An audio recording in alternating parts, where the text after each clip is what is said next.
Nos gusta creer que nos estamos volviendo más inteligentes. Nos decimos a nosotros mismos que cada avance tecnológico y científico nos lleva más cerca de la evolución. ¿Qué pasa si no es así? ¿Qué pasa si en realidad nos estamos volviendo más tontos? ¿Qué pasa si el ingenio detrás de la tecnología de hoy es en realidad inferior al ingenio detrás de la tecnología de ayer? Las cosas que está a punto de ver en este video podrían convencerlo. Número 10. Una de las tecnologías más antiguas es el tornillo de Arquímedes, que es un objeto con un nombre muy engañoso. La idea errónea más común sobre el tornillo de Arquímedes es pensar que fue inventado por Arquímedes. No fue. Simplemente registró el dispositivo como un punto de interés durante una visita a Egipto en el año 234 a.C. Su verdadero origen es potencialmente mucho más antiguo y se desconoce su inventor. Es el diseño más antiguo conocido como una bomba de desplazamiento de agua. En el mundo se cree que el tornillo de Arquímedes se usó para bombear agua del Nilo y tal vez incluso para regar los jardines colgantes de Babilonia. Es un sistema de tubos enrollados apretadamente alrededor de un cilindro. A medida que el tornillo gira, el agua se eleva a través de los tubos y es conducida a través del dispositivo hasta que sale por el otro extremo. Existe una posible evidencia de la existencia de tornillos como este en una inscripción de Sennacherib, un rey sirio que vivió hace 2700 años. Si la interpretación de la inscripción es precisa, entonces la tecnología existía 500 años antes de Arquímedes y es posible que no haya sido nueva.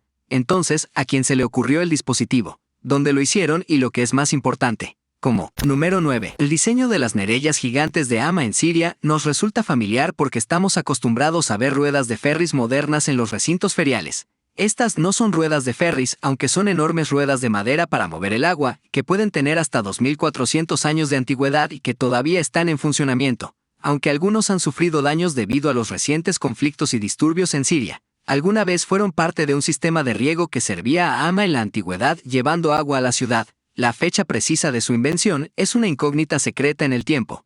La mayoría de la gente está de acuerdo en que se remonta al menos a la era árabe medieval, pero un mosaico que se ha descubierto en la cercana ciudad antigua de Apamea sugiere que pueden ser incluso más antiguos. Lamentablemente, las ruedas solo tienen un propósito estético en la actualidad. Pero la complejidad de su diseño es asombrosa para una civilización que vivió hace más de 2 milenios. Número 8. Para los incas de la América del Sur, el agua era sagrada. La veían como un fenómeno físico y un concepto espiritual y la trataban con respeto. Por eso construyeron el templo inca para dar gracias a los dioses que les proporcionaron agua.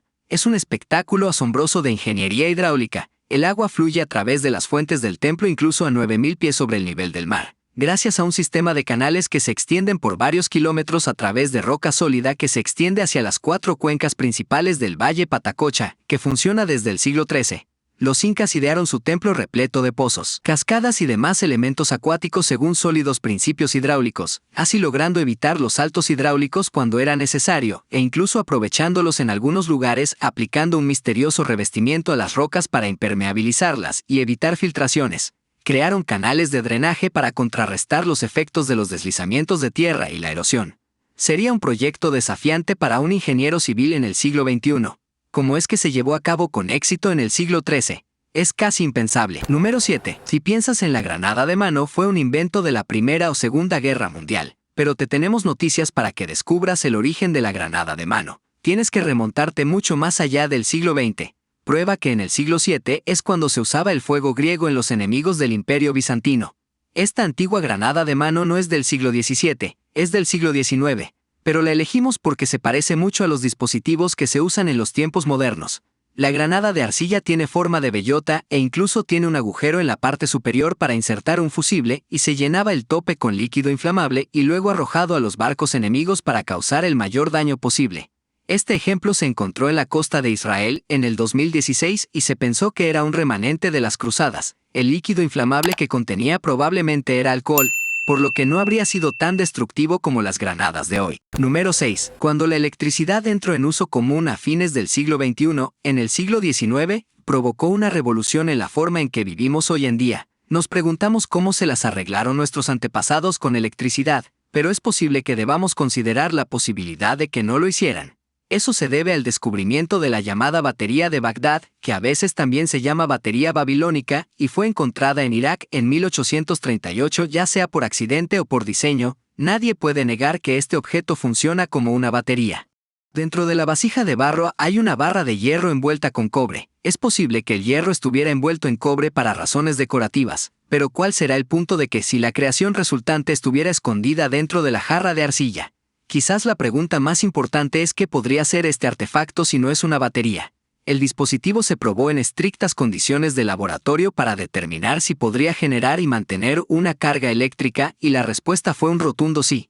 Habiendo probado ese hecho, ahora debemos preguntarnos para qué usaban las baterías hace 2200 años cuando se fabricaban y cómo la especie de alguna manera logramos olvidarnos de la electricidad por tanto tiempo. Número 5. En nuestro próximo video miraremos algo asombroso, un mapa del siglo XVI. ¿Cómo podría un mapa demostrar tecnología asombrosa?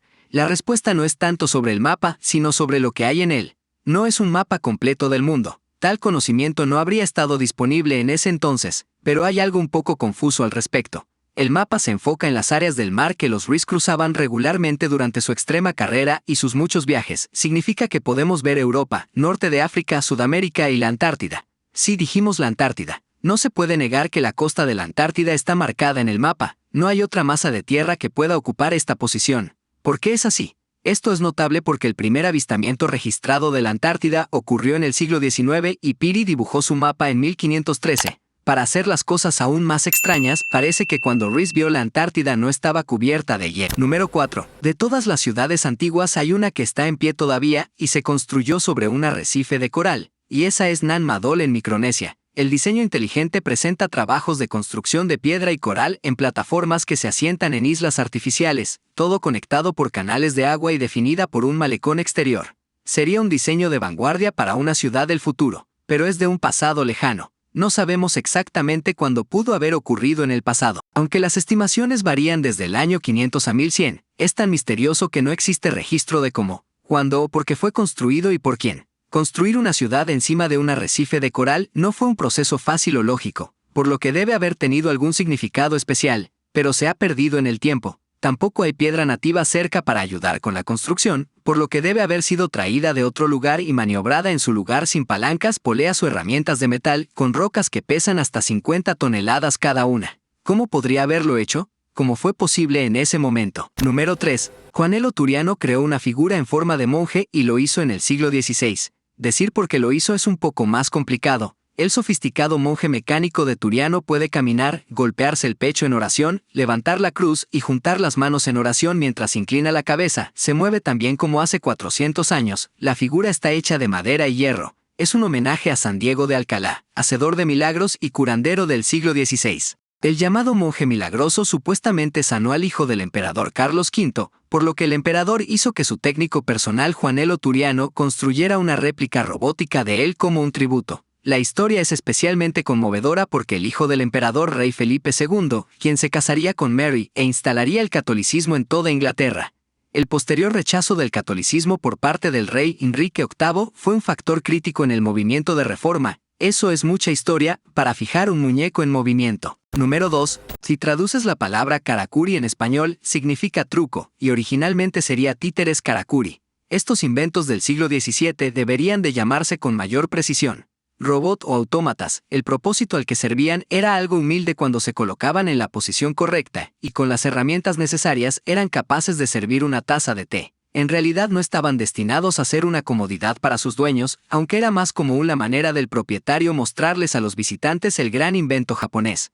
Takeda Omi llevó la idea a su extremo más extremo en 1662, cuando construyó títeres del tamaño de seres humanos y creó todo un espectáculo teatral en torno a ellos. Para la mayoría de la audiencia, quien pagó para ver los títeres lo que estaba haciendo Omi, habría parecido mágico, pero fue un milagro que no lo acusaran de brujería. Los muñecos ya no se ven como místicos en Japón, pero es posible que aún veas uno o dos de ellos en los hogares japoneses tradicionales. Número 1.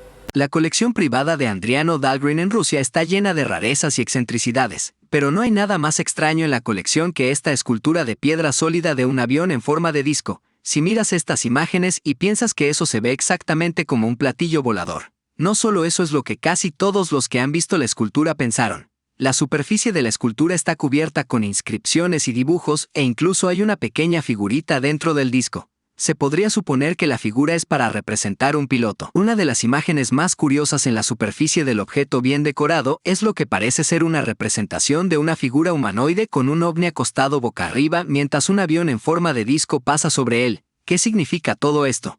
Es difícil decir qué es. El dueño de la colección insiste en que el artefacto es antiguo, pero no enviará a pruebas científicas porque están seguros de que si se lo entregan a las autoridades nunca más lo volverá a ver. Eso podría ser un intento para encubrir un engaño, pero es imposible saber con certeza qué es. Si llegaste hasta el final y te gustó mi contenido, te invito a que te suscribas a mi canal y actives la campanita, para cuando suba más contenido te notifique. Por acá te dejo el enlace de otros increíbles descubrimientos.